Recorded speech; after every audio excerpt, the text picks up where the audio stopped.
Through your work in the Cities of Opportunity effort, you've really prioritized advancing equity, including through a focus on a planning-led effort to align city programs and policies to support greater equity across a number of issues. How has this work changed the conversation in East Point, Georgia? Can you give us some examples of how this focus on equity is creating real change for your city? Yes, thank you so much. And thank you for the opportunity to be here today.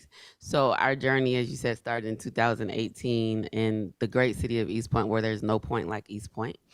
And what we knew is that we need to do something differently. And we, as a government, were trying to wrap our heads around what does it mean? Like, we know it needs to be different. Equity sounds like something that we really should be striving for. But what does that look like? What does it mean? And how do we let everyone else know that we're shifting? And so we adopted a resolution because it's a council manager form of government, which means my residents think I can change the world. And I know I can. And we, so what was key for me is making sure that there was commitment from council to equity. And so through our participation in the pilot, we adopted a resolution that indicated our commitment to equity, formed the Equity Ad Hoc Committee, and then soon realized that we needed partners to do the work because, again, we had the will, but not the knowledge and not the know-how. And so we engaged Partnership for Southern Equity to help us draft the first of its kind equitable growth and inclusion strategic plan. And in that plan, we grounded it in commitment to community engagement, just industry. And so really briefly, I say this often, but in July 15th, 1912, East Point City Council unanimously adopted an ordinance that required all Black people to live immediately adjacent to 3 fertilizer plants, an oil plant, and a chemical plant. It smelled so bad, they called it Stink Town.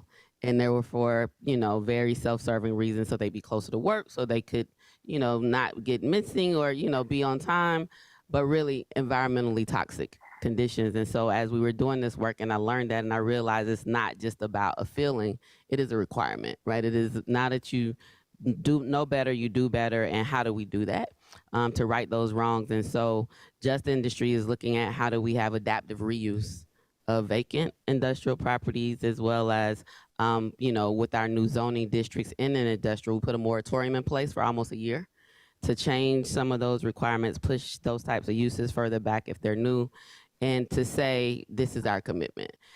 We also have inclusionary housing. It's important that we ensure that we have housing that everyone can afford regardless of income level, and making commitments and working on ordinances for that, and then equitable economic development for community benefits and making sure we have a community benefits ordinance in place. And so how did all of that help, and what change took place? As a part of the planning, of course, while we're building our knowledge, needed to make sure residents' knowledge was being built as well. And so we had a East Point Equity Leaders Academy, and we had residents, 5 from each of our wards, Ward A, B, C, and D, participate to start creating more knowledge in the city around it and how to do the work. And then now we have them a part of work that we're doing through our city agricultural plan, and through our work with Morehouse School of Medicine, which I'll talk on next. And so the planning that we led and the infrastructure and the changes that we made position us to be able to be the community of focus for up to $1.1 million grant that the Morehouse School of Medicine received to focus on advancing health equity in East Point. And so those types of changes and looking at how we change our ordinances is really creating the infrastructure, the planning, and the message, right, that we're committed to making sure equity and inclusion is more than a cliche.